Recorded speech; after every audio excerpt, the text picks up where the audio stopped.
Hey guys, I'm Rishabh and welcome to Soberish.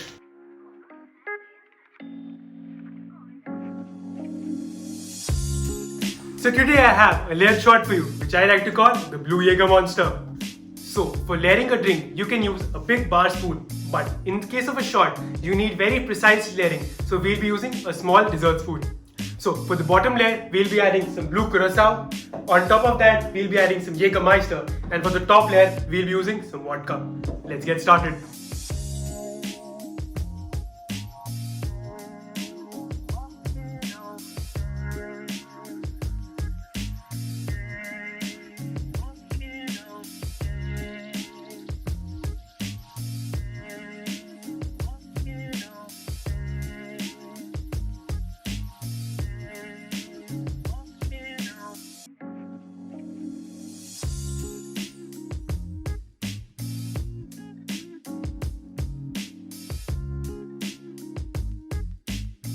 So here it is guys, the Blue Jäger Monster.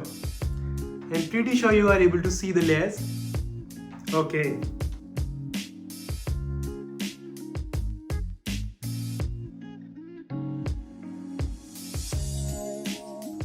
So I hope you enjoyed the video, and if you did, do hit that subscribe button and definitely like and share this video with your friends. Until next time, to the Blue Jäger Monster. Cheers.